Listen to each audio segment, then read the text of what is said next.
Tes, tes, tes. Tes, tes, tes. 1, 2, 1, 2.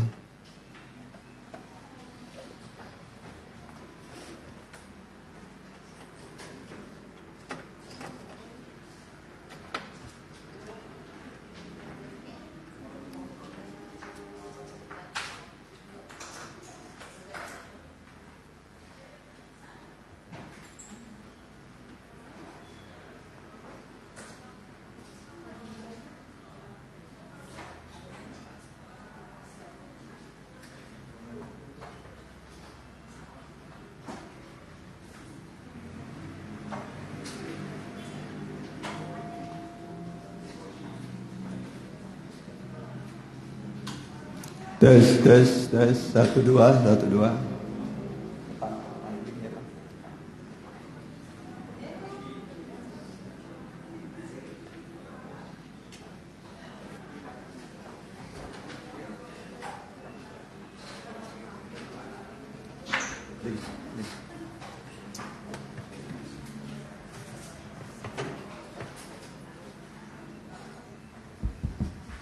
Tes, tes.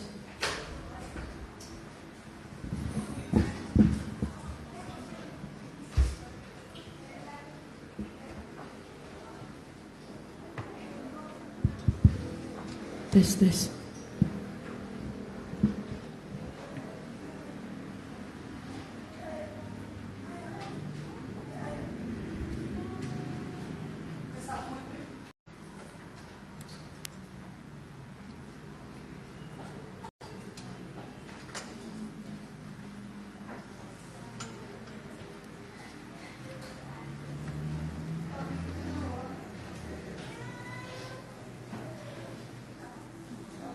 Kirim dulu.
Tes, 1, 2. Shalom. Ya, puji Tuhan. Oleh kemurahan Tuhan kita bisa ibadah pertama hari ini, Minggu 17 Maret 2024. Bagi Bapak Ibu yang mengikuti secara online, baik langsung dan tunda, kami ucapkan selamat bergabung. Mohon di-share kepada sahabat dan keluarga supaya mereka bisa mengikuti ibadah ini. Kita bagi berdiri. Kita adalah keluarga Allah.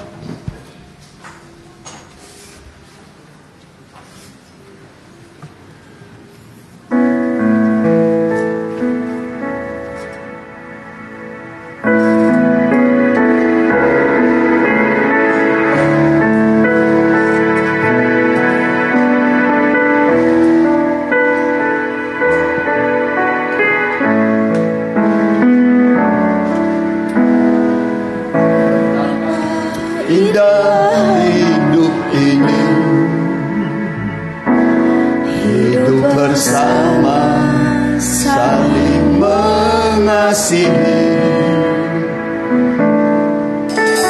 sehati seia sekata, saling membangun dan menguatkan.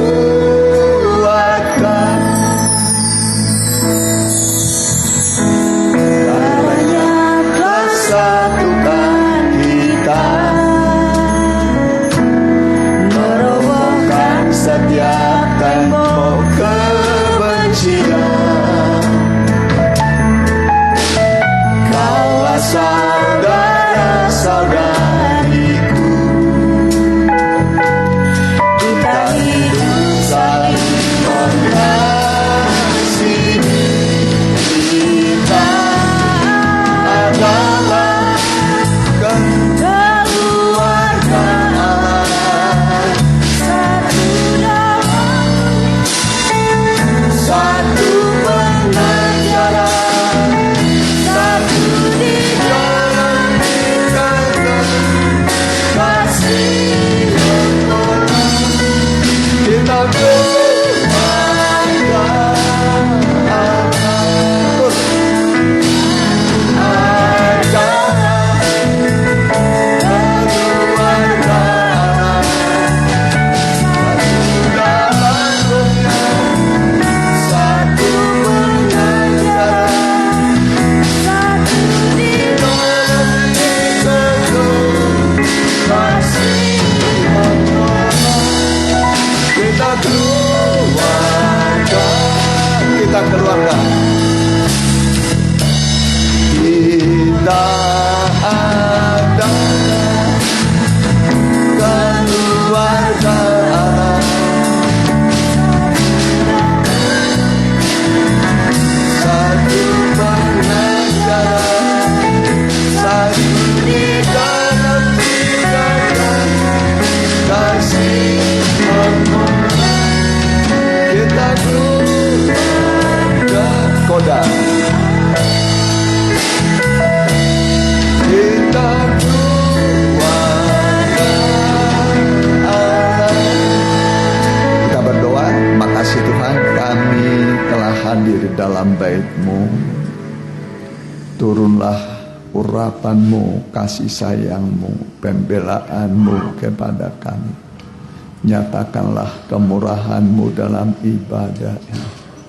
Biarlah kami merasakan kuasa mujizat dari firman dan roh-Mu yang akan menyelesaikan segala pergumulan kami, mengampuni dosa-dosa kami, dan memberi kepada kami terang yang mengalahkan segala kesuraman kegelapan dalam hidup kami. Kami tengking, kami usir kuasa setan dalam satu nama, di dalam nama Tuhan. Kami perintahkan enyah semua dari hati pikiran kami, dari ruangan ini. Darah Yesus menguduskan kami. Dan jemaat-Mu yang masih bergegas tibakan dengan selamat, tidak ada yang kurang apa-apa. Penuh dengan tuntunan dan kasih sayangnya Tuhan. Terima kasih Tuhan. Juga sekolah minggu di bawah Tuhan berkati. Nama Tuhan dipuji dimuliakan. Sekali lagi kami tengking usir kuasa setan dalam nama Tuhan Yesus. Biarlah roh Allah melingkupi kami dalam berkat nama Tuhan Yesus. Haleluya. Amin. Silakan. Kita adalah keluarga. Ya. Ya, ku cinta keluarga.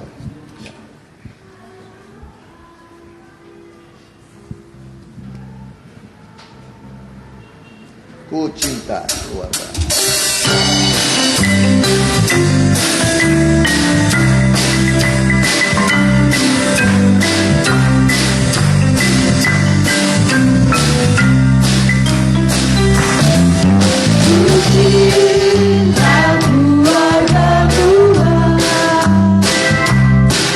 Terjalin mesra sekali,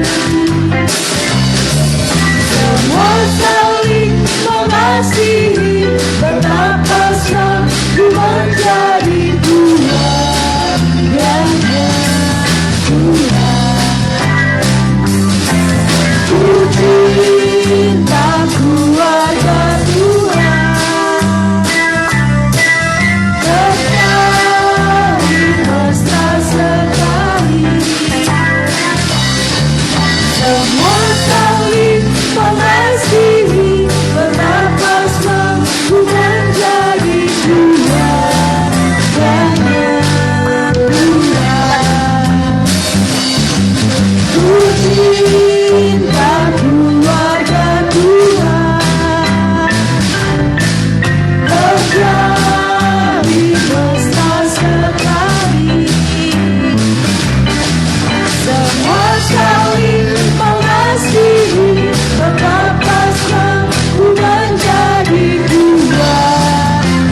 Tuhan, ampunilah dosaku.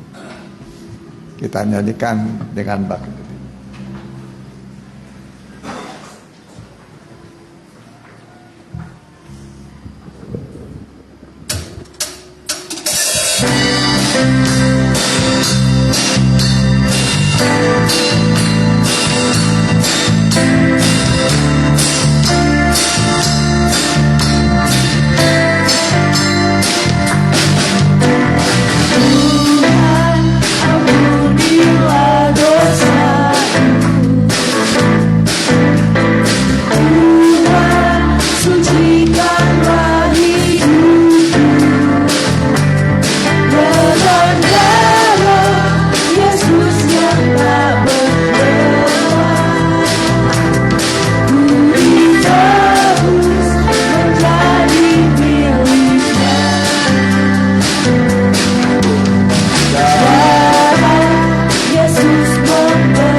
Pintu kesempatan, ya, masih terbuka pintu surga. Wahyu 4 mengatakan pintu masih terbuka.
Pesta kawin anak domba akan tiba pada waktunya. Kita sebagai mempelai wanita harus mempersiapkan diri sebagai gadis yang bijaksana dengan pakaian lenan halus, dengan pelita yang menyala-nyala.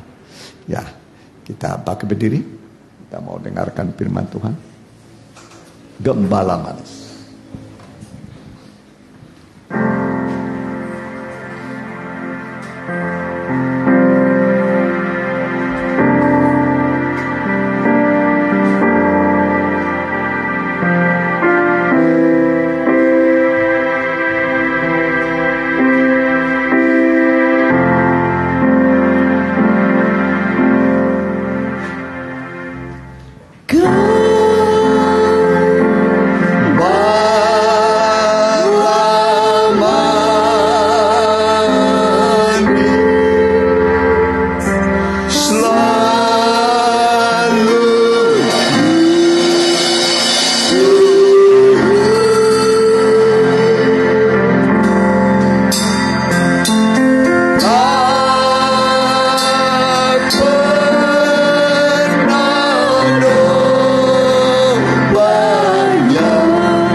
Terima kasih Tuhan, kami mengikuti Tuhan, gembala yang manis yang selalu Tuhan menyerahkan dirinya bagi kami Ajarlah kami menjadi domba-domba yang baik.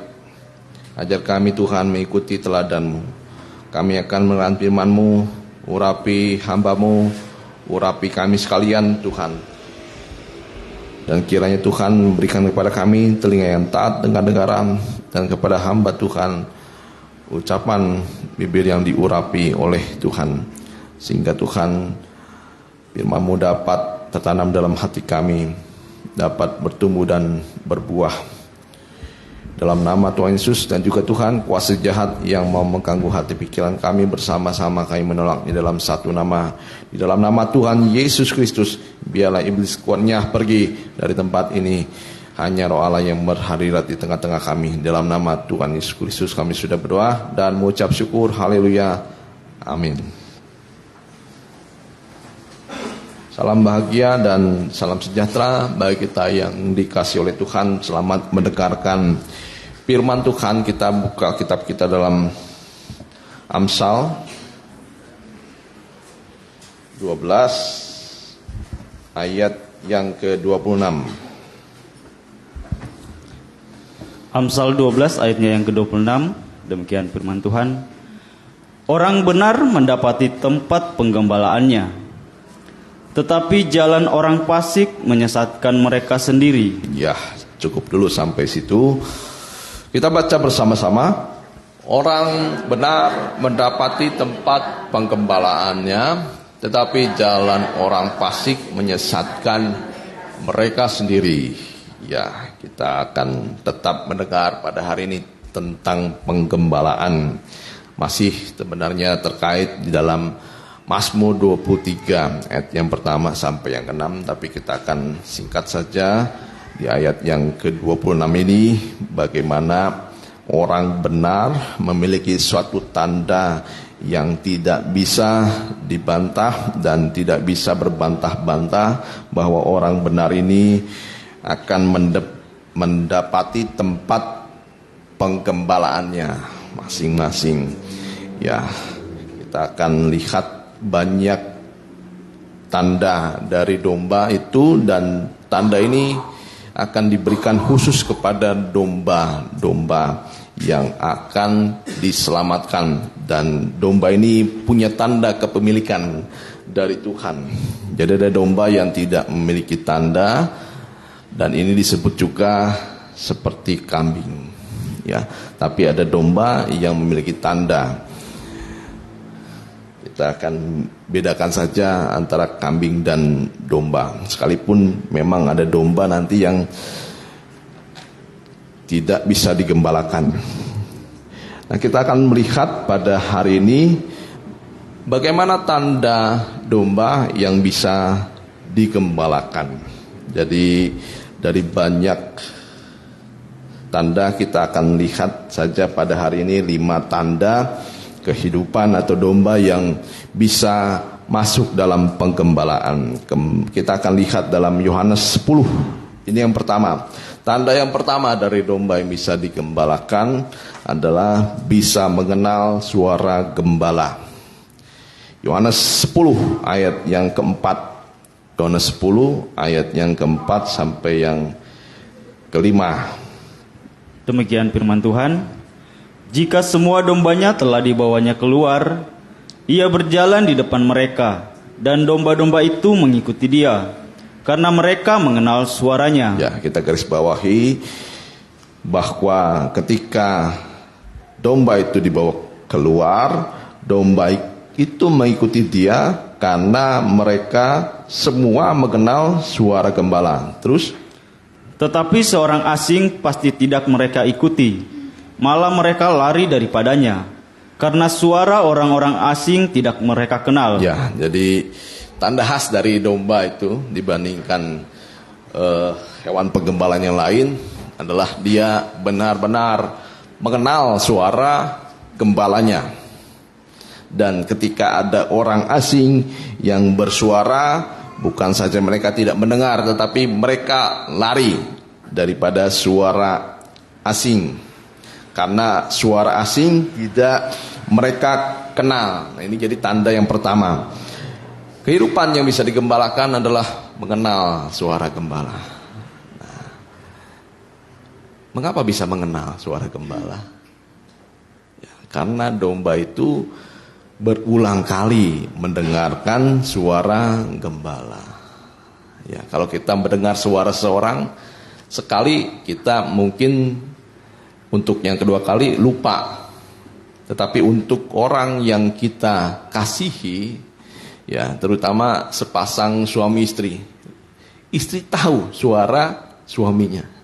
Ya, suami tahu suara istrinya. Jadi karena berulang-ulang mendengarkan suara gembala, domba ini mengenal suara gembala. Dan ketika ada suara yang lain, suara asing, domba itu tidak mengenal. Nah, mengenal juga di sini bukan hanya tahu, tetapi mengenal di sini artinya percaya. Ya, percaya. Kalau sepasang suami istri, dia ketika mendengar suara suaminya, dia percaya ini suara suaminya. Dan ketika istri tahu ini suara suaminya, dia pasti tahu suaminya ini pasti bertanggung jawab atas dirinya. Tidak mungkin suaminya ini menghajar istrinya, ya. Itu kalau suami yang benar. Tapi kalau sudah mendengar suara suami berbeda, wah ini suara suami nadanya berbeda, istri pasti akan lari. Nah, jadi mengenal di sini artinya percaya kepada suara gembala dan mempercayakan diri kepada suara gembala. Ya, makanya disebut tak kenal maka tak sayang. Makanya firman Tuhan dalam bentuk penggembalaan adalah firman yang diulang-ulang, firman yang selalu kita dengar untuk mengingatkan kita supaya kita lebih lama, lebih mengenal suara gembala. Itu yang pertama. Yang kedua, ciri dari domba yang bisa tergembala bukan saja mengenal suara gembala, tetapi dikatakan di sini dia mengikut kemana saja gembala itu pergi.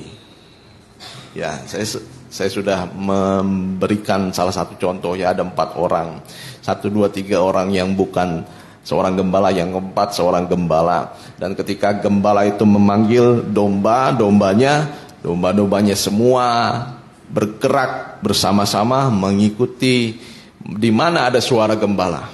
Dan ketika mereka dekat dengan gembala, mereka semua tidak makan lagi, tetapi semua ikut gembalanya, kemana gembala itu pergi. Nah, jadi untuk kita sebagai domba yang bisa tergembala, setelah mengenal suara gembala, mengikut suara gembala, kemana gembala itu pergi. Dan memang tujuan dari gembala itu menuntun dombanya adalah untuk mendapatkan rumput penggembalaan. Nah, jadi memang yang tahu di mana rumput yang terbaik cuma gembala. Yang di mana gembala itu bisa melihat mana yang terbaik, mana yang aman bagi domba-dombanya. Dan juga domba ini dituntun ke air yang tenang. Kita sudah mendengar, ya, pada minggu-minggu yang kemarin bahwa hanya gembala yang tahu di mana ada rumput dan di mana ada air. Artinya di sini domba hanya mengikut suara gembala, dan domba itu pasti akan dipelihara oleh gembala. Ya, sehingga kita tahu bahwa kalau domba itu bisa memakan rumput penggembalaan, domba itu akan kenyang. Tidak pernah gembala itu melihat dombanya kekurangan rumput. Dan selama domba itu bisa makan, dia akan bisa berbaring dengan tenang. Nah, karena domba itu setelah makan, dia berbaring di rumput penggembalaan. Nah, jadi domba ini sangat bergantung penuh kepada gembalanya. dan nasib kehidupannya di tangan gembalanya. Ya, makanya Daud dalam Mazmur berkata, hanya dekat Allah saja aku tenang, daripadanya lah keselamatanku.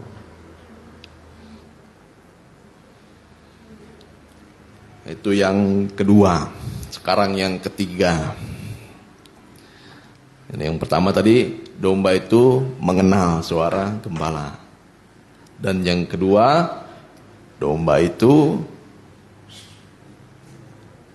mengikuti kemana gembala pergi. Dan yang ketiga,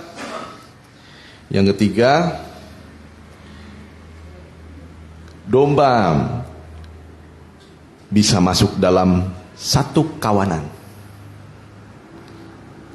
Domba itu bisa masuk dalam satu kawanan. Artinya di sini bisa masuk dalam suatu persekutuan. Nah, jadi ciri khas dari domba-domba ini ketika gembalanya di depan, domba itu bukan berjalan seperti tentara ya, berbaris rapi satu barisan ya, tetapi domba ini ketika mengikuti gembala, domba ini mengikuti di depannya. Domba kalau misalnya di depan, ikut lagi domba ini di belakangnya. Jadi hanya beberapa domba di depan, tetapi domba yang lainnya itu mengikuti satu kawanan. Ya, makanya inilah yang disebut domba bisa masuk dalam satu persekutuan, satu kawanan. Dan maaf ketika domba ini mengikuti domba yang lain, maaf saja, ini yang dilihat oleh domba ini belakang, keburukan semua domba-domba yang di depannya. Ya, maaf saja karena domba ini binatang yang berbau. Ya. Saya belum pernah mencium domba yang harum. Domba semua bau. Maaf saja kalau misalnya domba ini berjalan di depan domba yang lain, ya, dilihat, maaf saja ini tempat yang bau busuk. Jadi kalau domba ini saling berjalan, yang dilihat oleh domba yang di belakang baunya.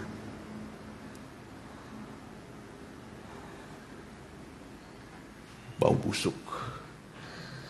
Boleh kita lihat dalam Yeskiel 34 ayat 17. Jadi domba yang bisa ikut persekutuan, bisa melihat juga keburukan orang lain, tetapi bukan untuk keburukan itu dipertontonkan, di apa nama itu ya, untuk ejek. Ternyata domba yang satu dengan domba yang lain sama-sama berbau. Tidak ada domba yang harum. Ini artinya semua manusia itu sudah berbuat dosa. Jadi untuk melihat kesalahan orang lain, domba yang di belakang itu paling bisa sebenarnya. Tetapi ketika dia lihat di belakang dia, ternyata saya juga menimbulkan bau busuk bagi yang di belakang saya. Ya. Yeskiel 34 ayat 17. Demikian firman Tuhan. Ya. Dan hai kamu domba-dombaku. Dan hai kamu domba-dombaku, beginilah firman Tuhan Allah. Sungguh aku akan menjadi hakim di antara domba dengan domba. Ya. Dan di antara domba jantan dan kambing jantan. Ya. Teruskan. Apakah belum cukup bagimu bahwa kamu menghabiskan padang rumput yang terbaik? Nah. Teruskan. Meski pulakah kamu injak-injak padang rumput yang lain-lain dengan kakimu? Teruskan. Belum cukup bahwa kamu minum air yang jernih? Ya. Mesti pulakah yang tinggal itu kamu keruhkan dengan kakimu? Nah, untuk menjadi kawanan domba, Tuhan membuat satu kebijakan. Ya, Tuhan menjadi hakim di antara domba-domba. Karena ternyata domba yang satu dengan yang lain punya keburukan, punya bau busuk, punya tingkah laku yang tidak baik. Makanya Tuhan akhirnya membuat penghakiman di antara domba-domba dan domba jantan dan kambing jantan. Teruskan.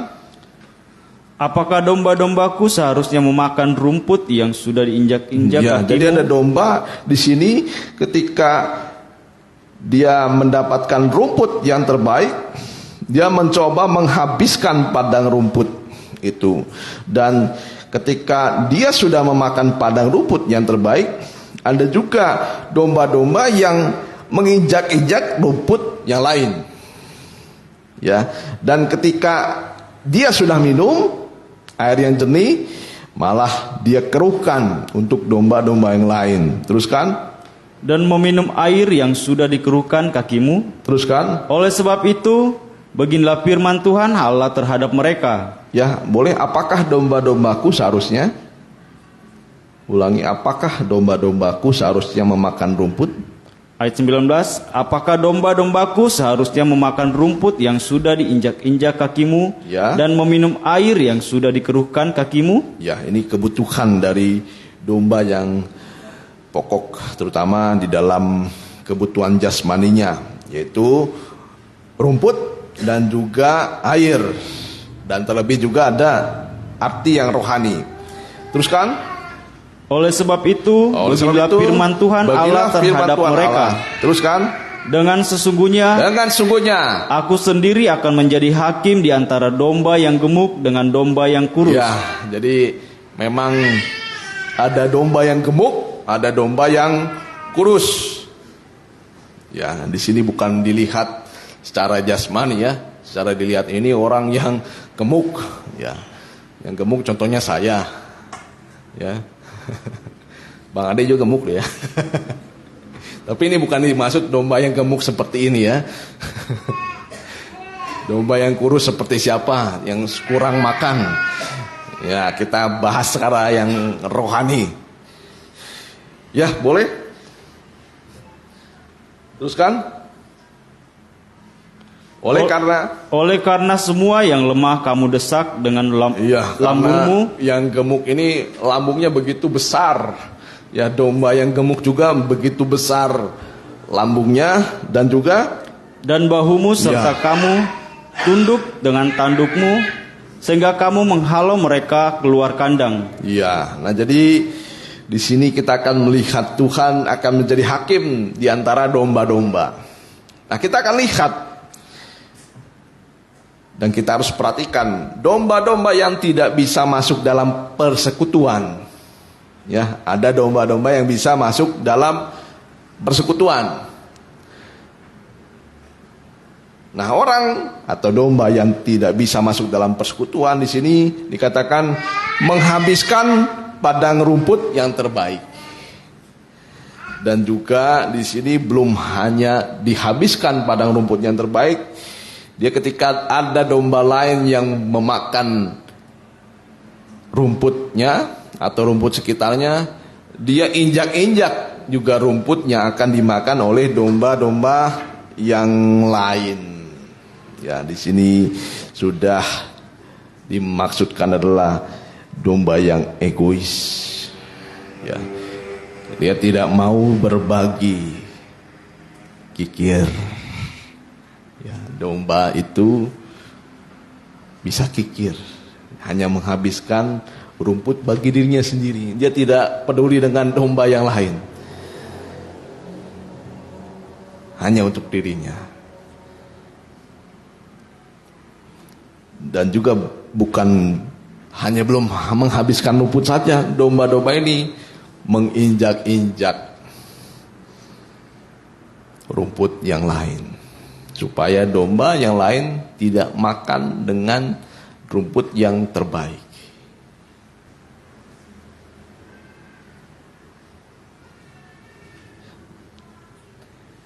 Dan yang selanjutnya di sini dikatakan mengeruhkan air yang jernih. Ya, mengeruhkan air yang jernih. Air ini menunjuk pada ketenangan. Ya, ketenangan jiwa. Nah, di sini artinya buat kita domba yang tidak bisa digembalakan adalah domba yang hanya memperkeruh suasana, ya, memperkeruh ketenangan. Ya, banyak domba yang semacam ini. Ya, ketika suasana sudah tenang, damai, ada domba yang nakal ini memperkeruh suasana, membuat suasana di satu kawanan itu membuat kerusuhan. Ya, kalau bahasa Batak itu apa ya? Tukang buat onar. Hah? Parpadai. Si Parbadai. Jadi jangan heran ada orang yang tidak bisa membawa damai. Ya. Ketika ada dia, suasana semua jadi rusak, jadi rusuh, jadi kacau. Jadi jangan menjadi domba yang semacam ini ya. Kita harus memperhatikan yang lain. Jangan menjadi sidang jemaat yang seperti ini. Jangan menjadi imam-imam. Jangan menjadi gembala yang seperti ini juga. Dan yang selanjutnya dikatakan domba ini merasa kuat. Ya, domba yang gemuk. Dia menindas yang kurus. Yang sedang dalam kelemahan, bukannya dibangkitkan tetapi dikata-katai, dijelek-jeleki, dimaki-maki, ya, dengan tanduknya, dengan perutnya. Ya, sehingga domba ini dihalau keluar. Dihalau dari persekutuan. Ya, kalau sekarang mungkin dihalau dari keluarga, dihalau dari jemaat, supaya tidak usah ada lagi dia. Biar saya yang jadi domba di sini, yang pemimpinnya. Nah, jadi kalau kita lihat domba ini selalu menjadi batu sandungan.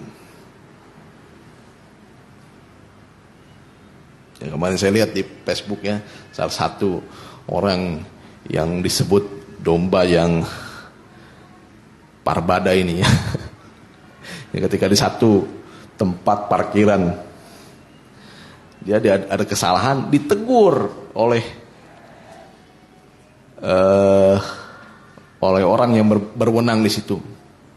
Ternyata dia ini bawa parang. Dia ketika dia ditegur tidak mau, dinasihati tidak mau, malah dia ambil parangnya. Dia sok gagah-gagahan. Siapa yang berani? Siapa yang berani? Dan semua orang takut karena dia bawa pedang, parang ini. Akhirnya karena supaya tidak membuat onar yang lebih lagi, akhirnya semua di sekitar itu bawa apa namanya itu ya? Ada yang bawa tongkat, ada semua bawa senjata masing-masing.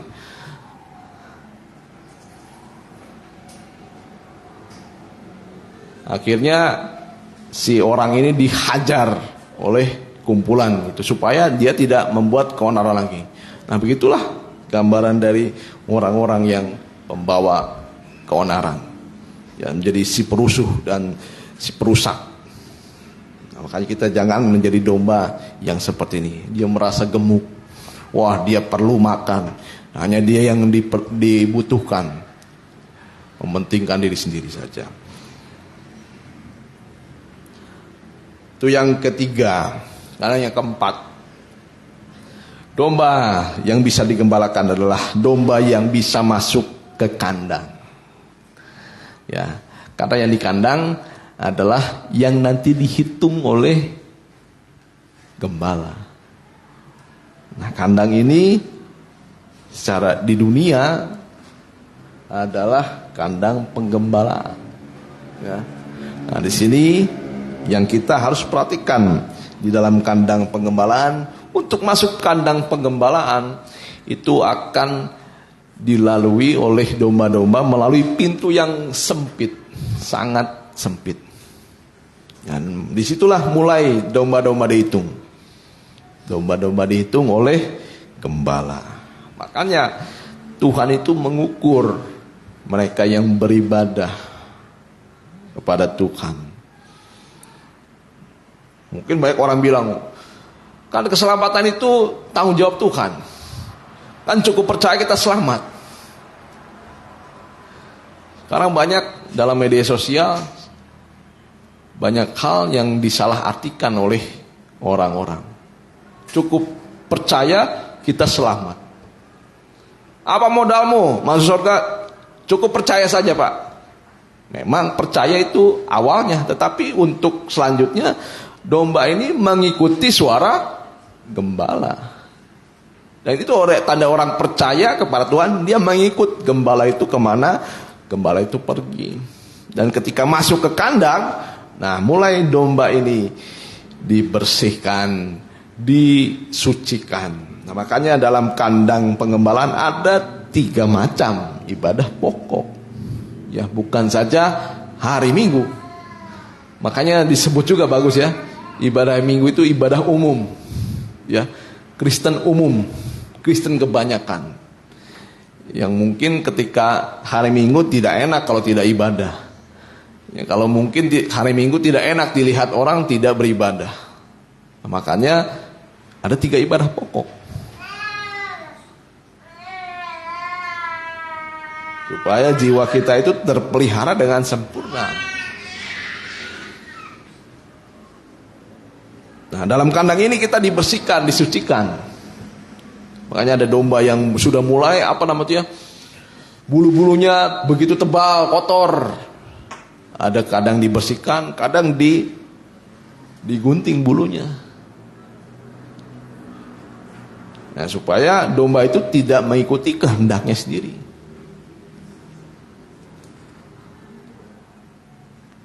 Dan kandang yang kedua artinya adalah menunjuk kepada penggembalaan yang terakhir.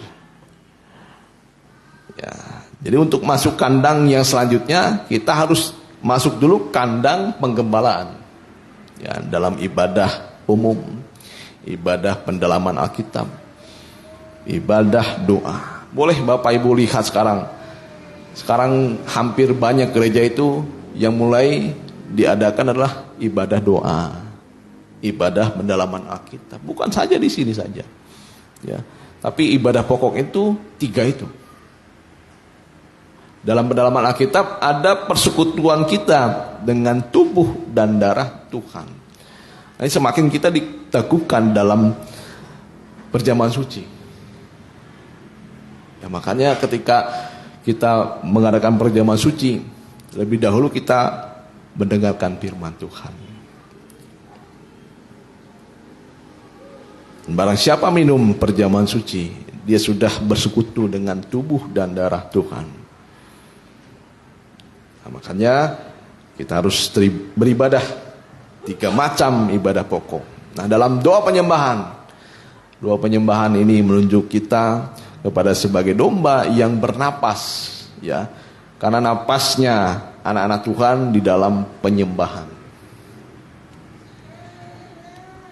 Sekarang yang kelima, yang terakhir, ini yang lebih ditekankan pada hari ini. Jadi yang pertama tadi apa? Domba yang bisa tergembala adalah yang mengenal suara gembala. Yang kedua, mengikut kemana saja gembala itu pergi. Yang ketiga, bisa masuk dalam persekutuan. Ingat, persekutuan itu nanti akan dipisahkan antara domba dengan domba, kambing dengan kambing. Karena pada saat makan, domba-domba ini harus dipisahkan, ya, dipisahkan. Domba-domba ini di rumput penggembalaan, tapi kambing ini dipisahkan. Mereka kadang-kadang disuruh makan sendiri, karena kambing ini beda dengan domba, lebih kuat dibandingkan domba. Dia kadang-kadang bisa mengambil rumput atau daun-daunan, ya. Kalau kita melihat ada kambing itu naik ke pohon. Ada kadang kambing itu naik ke bebatuan untuk mengambil dahan-dahan. Nah, itulah hebatnya kambing. Tapi untuk domba ini dikhususkan makanannya. Mereka di padang rumput penggembalaan yang hijau, yang terbaik. Nah, sekarang yang keempat tadi, domba ini bisa masuk dalam kandang. Ya, bisa masuk dalam kandang. Yang kelima sekarang. Jadi domba seperti apa yang bisa masuk dalam pengembalaan? Yang kelima, domba yang selalu siap untuk dikorbankan. Apa sih tujuan kita memelihara domba misalnya? Suatu saat domba itu akan kita korbankan. Ya, kalau sekarang mungkin orang itu menjualnya ya. Tapi pada saat zaman Israel, korban. Ya, domba-domba ini jadi korban. Ya. Sebenarnya istilah korban itu kurang tepat. Yang tepat adalah kurban. Dikurbankan. Karena korban itu seperti ada orang kecelakaan, berapa korbannya? Nah, itu korban biasanya. Tapi untuk kurban ini dikhususkan untuk dia dikurbankan, disembelih. Ya. Nah, jadi korban atau kurban dari domba sembelihan adalah bentuk dari penundukan domba secara penuh kepada gembalanya. Ya. Kemarin kita melihat ya, saya dengan gembala ya. Jadi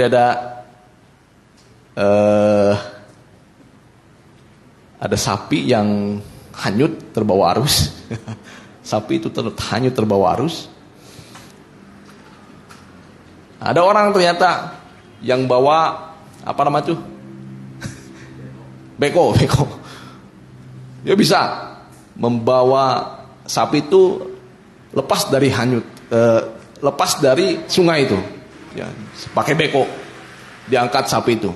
Dan ketika sapi itu dibawa keluar, ternyata bukan sapi itu diselamatkan secara apa namanya ya, secara manusiawi gitu ya sepertinya.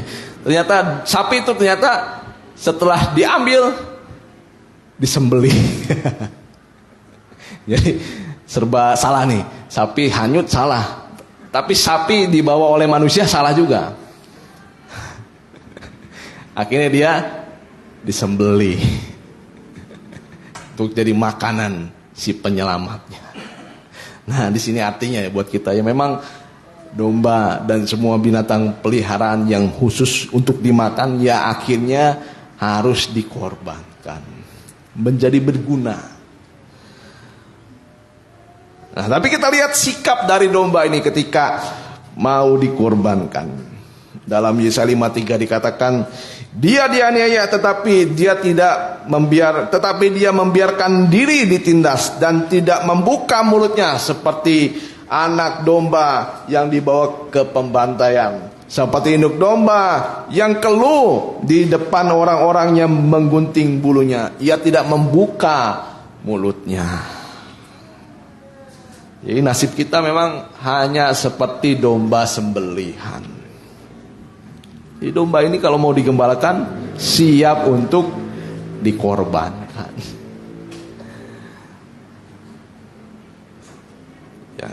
Ya taat saja kepada gembalanya. Boleh kita baca Yesaya 60 ayat yang ke-7. Ini kehidupan dari domba dan kambing. Yesaya 60 ayat yang ke-7. Segala kambing domba kedar akan berhimpun kepadamu. Ya. Domba-domba jantan Nebayot akan tersedia untuk ibadahmu. Ya, untuk ibadah. Teruskan. Semuanya akan dipersembahkan di atas mazbahku sebagai korban yang berkenan kepadaku. Ya. Dan aku akan menyemarakan rumahku, rumah keagunganku. Ya, jadi domba ini harus dikorbankan, siap untuk dikorbankan, tapi bukan artinya sekarang kita disembelih ya. Tapi kita akan masuk ke dalam arti yang rohani. Jadi kita sebagai domba harus dikorbankan. Bagaimana contohnya domba yang bisa dikorbankan, yang siap untuk dikorbankan? Efesus 5 ayat 1 sampai 2. Inilah contohnya. Domba ini harus selalu siap untuk dikorbankan. Yang pertama, domba itu harus selalu hidup dalam kasih. Efesus 5 ayat yang pertama. Efesus 5 ayat yang pertama. Ya. Hidup sebagai anak-anak terang. Ya. Sebab itu jadilah penurut Allah. Ya, seperti domba, penurut Allah. Seperti anak-anak yang kekasih. Ya, anak-anak yang kekasih. Dan hiduplah di dalam kasih. Dan hiduplah dalam kasih. Sebagaimana Kristus Yesus juga telah mengasihi kamu. Sebagaimana Kristus Yesus telah mengasihi kamu, terus dan telah menyerahkan dirinya untuk kita sebagai persembahan dan korban yang harum bagi Allah. Ya, nah jadi untuk kita sebagai korban, tandanya atau contohnya kita mau siap dikorbankan adalah selalu hidup dalam kasih. Ini seperti domba disembelih. Memang hidup dalam kasih itu sebagian orang seperti menyakitkan. Seperti Tuhan juga ketika mengasihi kita harus ada yang dikorbankan. Itu dirinya sendiri. Dan begitu juga kalau kita mau hidup dalam kasih, siap dikorbankan. Iya. Ya, contohnya salah satu. Siap untuk dikorbankan. Ya, apa saja. Ya. Itu tandanya kita penuh dengan kasih, harus dengan kasih. Kita pun sebagai anak Tuhan, makanya di sini benar, hiduplah di dalam kasih. Kalau kita hidup di dalam kasih, dalam kandang kasih, nah, kita tidak keluar. Ya, seperti Tuhan adalah kasih, identitas Tuhan adalah kasih. Dia tidak mungkin menyangkal dirinya adalah yang kasih dan setia. Dan begitu juga kita kalau di dalam tempat apapun, siaplah menjadi domba yang disembelih lah, seperti itu ya. Ayo kita punya kasih. Kepada suami harus punya kasih. Kepada istri harus punya kasih. Ini adalah korban yang berbau harum. Dan yang kedua, bagaimana contoh kehidupan yang siap untuk dikorbankan. Seperti domba yang harus disembelih. Yang kedua, Roma 12 ayat yang pertama. Roma 12 ayat yang pertama.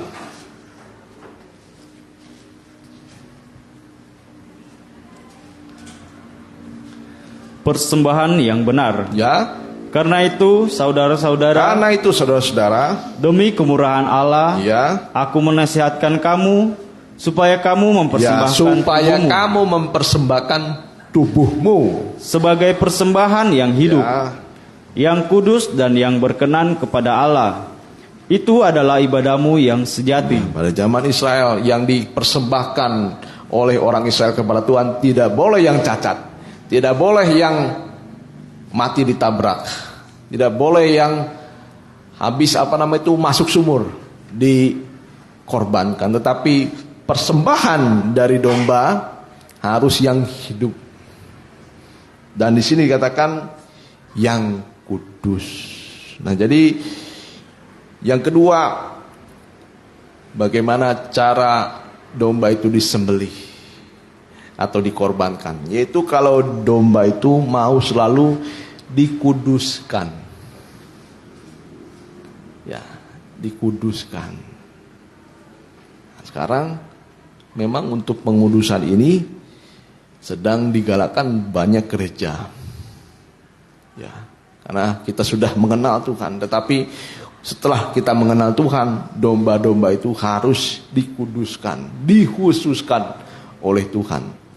Nah, supaya domba ini dikhususkan, dikuduskan, domba ini harus masuk dalam kandang.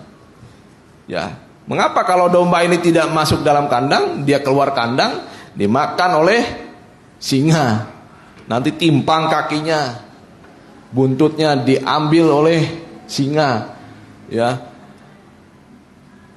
ada cacatnya. Nah, ketika domba itu hanya ingin berjalan sendiri, domba itu akan cacat nanti, ya, timpang dan lainnya.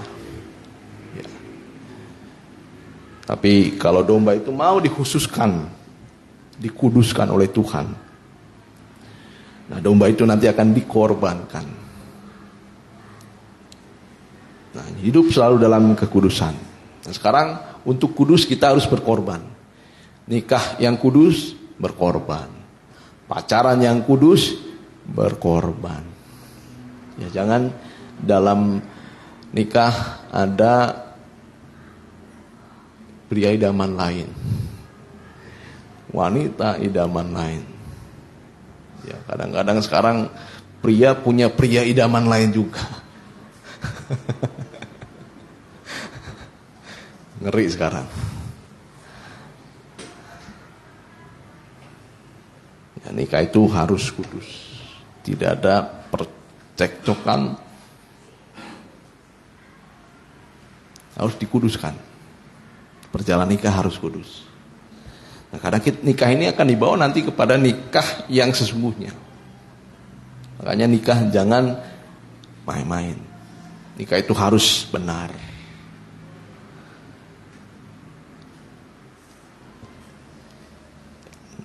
Yang ketiga sekarang, Roma 15 ayat yang ke-16.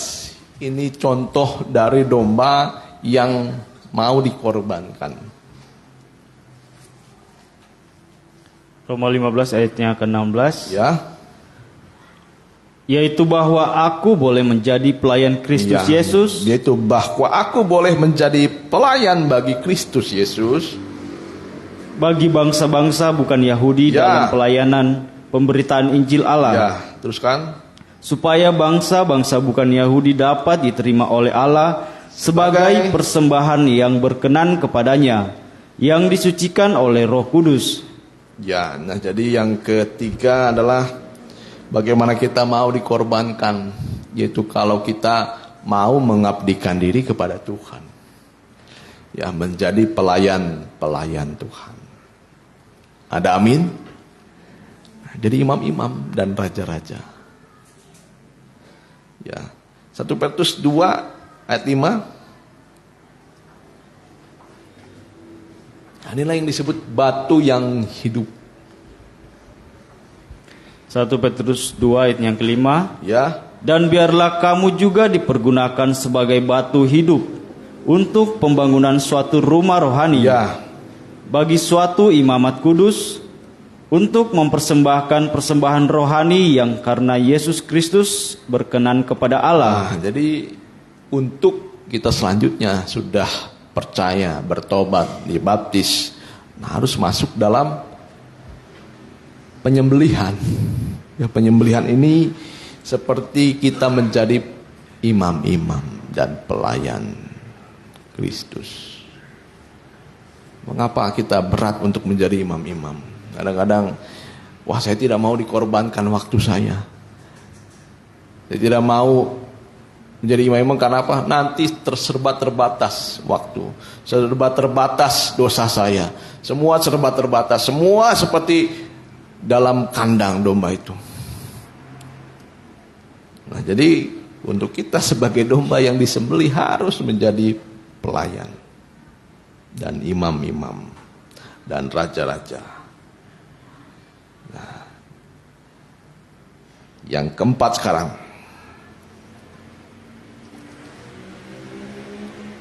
Filipi 4 ayat yang ke-18.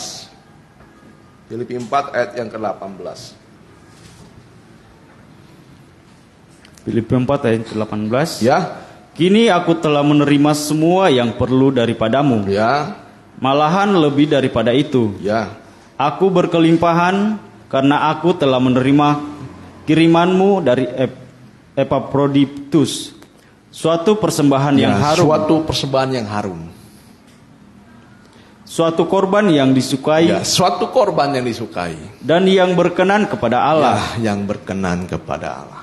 Nah, yang keempat rela berkorban. Di sini dia mau mengorbankan apapun demi pelayanan, pembangunan tubuh Kristus. Seperti di sini Paulus menerima yang diperlukan.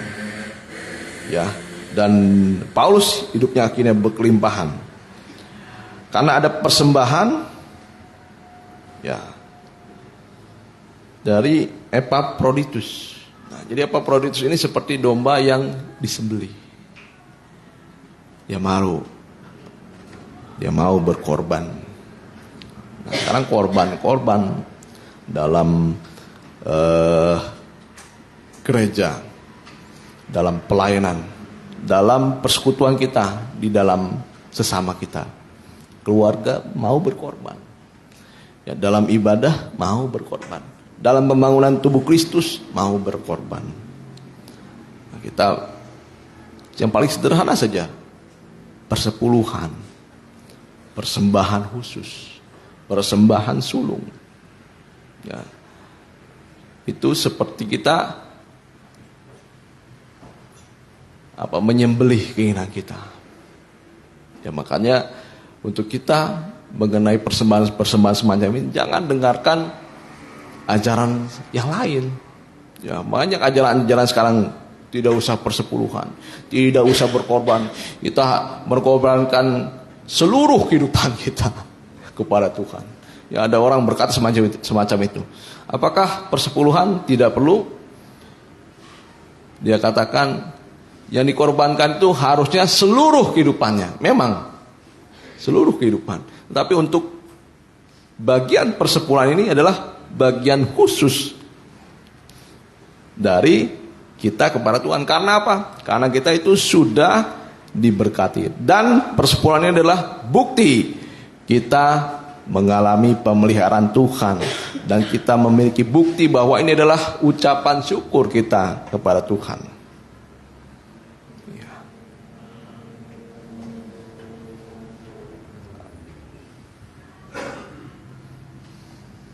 Kita baca yang terakhir saja. Bilangan 18 ayat yang ke-15. Karena Tuhan lebih dahulu sudah meneladankan. Dia bukan hanya sebagai gembala saja yang baik, tetapi dia juga sebagai anak domba yang siap untuk disembelih. Ya, boleh? Bilangan 18 ayat 15. Demikian firman Tuhan. Semua yang terdahulu lahir dari kandungan. Ya, semua yang terdahulu lahir dari kandungan. Segala yang hidup. Segala yang hidup. Yang dipersembahkan mereka kepada Tuhan. Baik dari manusia maupun dari binatang. Baik dari manusia maupun binatang. Adalah bagianmu. Ya. Hanya haruslah kamu menebus anak sulung manusia. Juga anak sulung binatang yang najis haruslah kamu tebus. Nah, jadi untuk pada zaman Israel, kalau ada seorang anak yang lahir, anak yang sulung, domba ini harus sudah siap-siap. Wah, kalau majikan saya punya anak, saya harus siap disembelih. Bayangkan, domba ketika lihat majikannya punya anak, dia sudah deg-degan untuk lahir seorang anak manusia yang sulung. Domba harus dikorbankan. Segala sesuatu yang terakhir lebih dahulu harus dikorbankan. Contohnya keledai. Keledai itu untuk mau dipakai oleh si pemiliknya, keledai ini tidak boleh hidup kalau tidak ada anak domba yang disembelih. Anak manusia juga, kalau dia harus hidup, domba harus disembelih. Seperti Tuhan Yesus juga, ketika Tuhan Yesus datang ke dunia ini harus ada yang disembelih. Dulu Tuhan Yesus karena miskin dia, sederhana, harus ada burung tekukur yang disembelih. Nah, begitu juga Tuhan tahu bahwa umatnya menjadi umat yang sulung. Ketika kita mau menjadi umat sulung, harus ada yang disembelih, yaitu dirinya sendiri. Nah, jadi untuk kita sekarang, Tuhan menjadikan dirinya sebagai anak domba yang harus siap disembelih.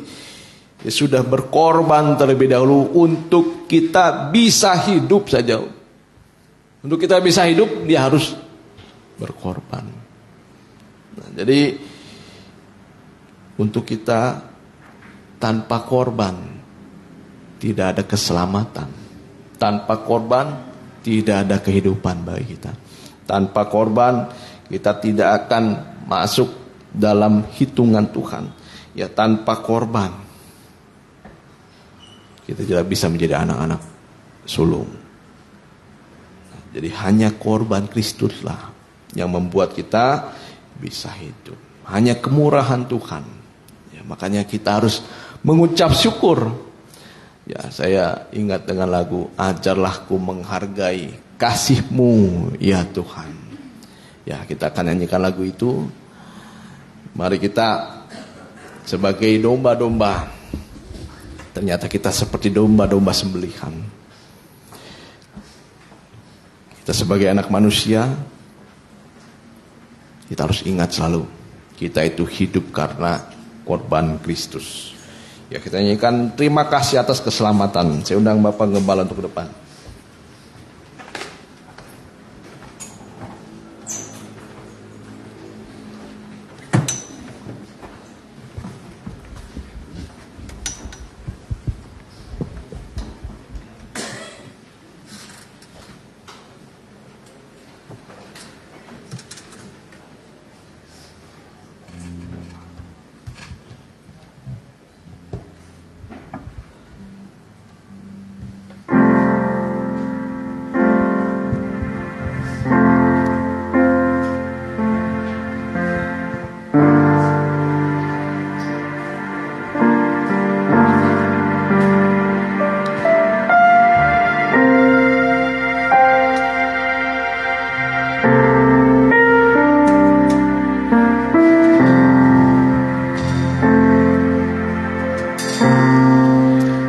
Ajarlah ku menghargai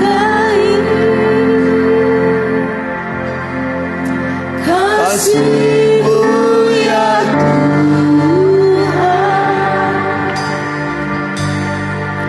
keselamatan yang Kau berikan dengan segala pengorbanan.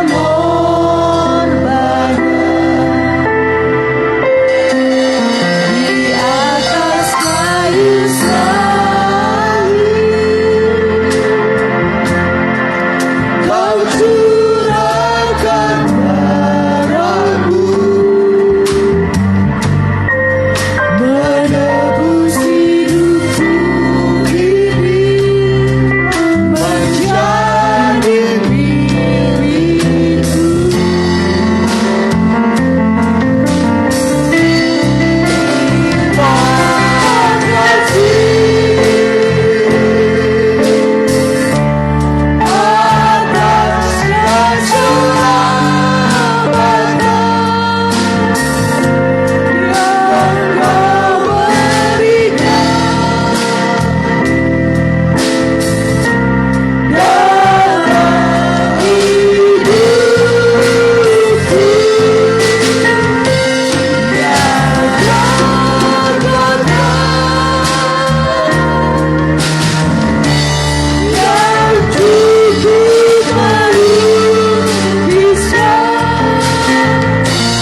engkau dia berikan kepada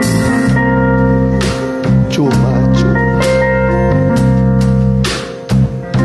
Sorganya pun dia beri pada saudara gratis. Cuma-cuma. Sungai air kehidupan, buah pohon kehidupan, mana gratis. Semua gratis. Kalau kita membelinya pun kita tidak cukup uang. Dia berikan pada kita semua cuma-cuma. Baiknya Tuhan pada kita, dia sangat baik. Mari sembah dia saja. Sembah dia. Sembah dia. Sembah dia. Persembahkan hidupmu kepada dia. Persembahkan tubuh jiwa roh untuk dia miliki, dia kasihi, dia lindungi, dia pelihara, dia selamatkan. Haleluya, haleluya, haleluya, haleluya, haleluya. Miliki keselamatan ini mulai sekarang. Selamat itu artinya tidak binasa, tidak dihukum dalam lautan api dan meleleh, tempat penyiksaan manusia, orang-orang yang tidak mau dikasihi oleh Tuhan. Tangan diikat, kaki diikat, hidupnya menderita selama-lamanya. Hari ini Tuhan berikan padamu, padaku keselamatan. Kita tidak bisa membalas kebaikan Tuhan dengan apapun dibanding dengan pengorbanan diri. Semua dia berikan pada saudara.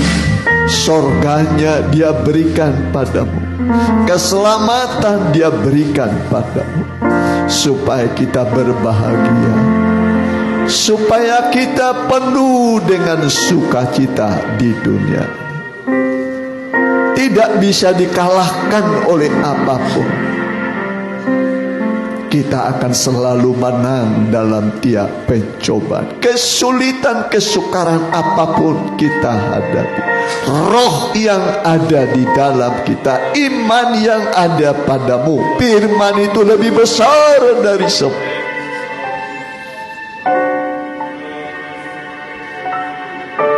Dia mampu menolong kita, menyelamatkan, bahkan menciptakan dari yang tidak ada menjadi. Haleluya. Mari yang mau didoakan, angkatlah tangan kananmu. Haleluya, haleluya. Kembali kami mengangkat tangan kami padamu Tuhan. Inilah kami datang padamu Tuhan. Jangkaulah jiwa-jiwa ini, jangkaulah mereka dimanapun mereka mengikuti ibadah ini secara online. Tuhan tolong mereka semua di dalam nama Tuhan Yesus. Tuhan menyelamatkan engkau dari kesukaran, dari dosa, dari murka Allah. Engkau diselamatkan dengan sempurna. Bahkan namamu terukir di dalam kitab kehidupan, tertulis dalam kitab kehidupan. Itulah kebesaran kasih-Mu bagi kami. Kemanapun kami pergi, dimanapun kami berada, tenanglah jiwa kami seperti singa muda yang kuat, yang tidak getar. Justru kami disegani orang lain. Terima kasih Tuhan. Terpujilah nama-Mu dalam nama Tuhan Yesus. Haleluya. Amin. Mari kita rapi pujian, kita jalan persembahan, kita nyanyikan nyanyian. Akulah kepunyaan Tuhan sendiri.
juga kau punya Tuhan sendiri.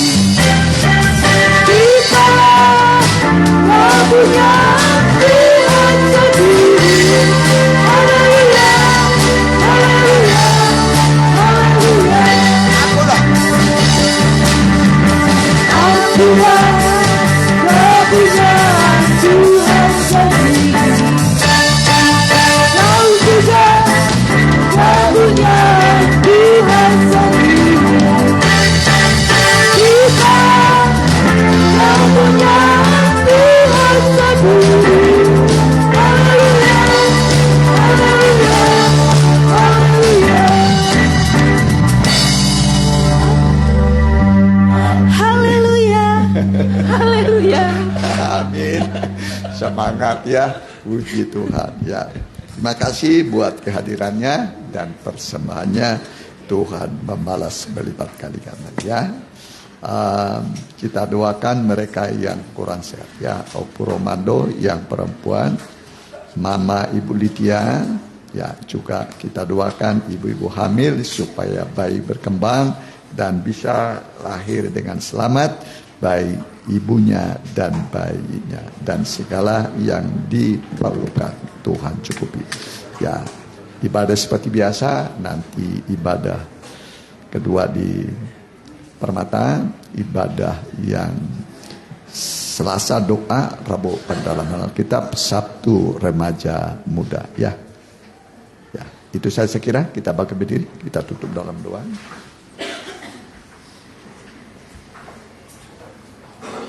Kami berdoa buat anak-anak-Mu yang sedang sakit.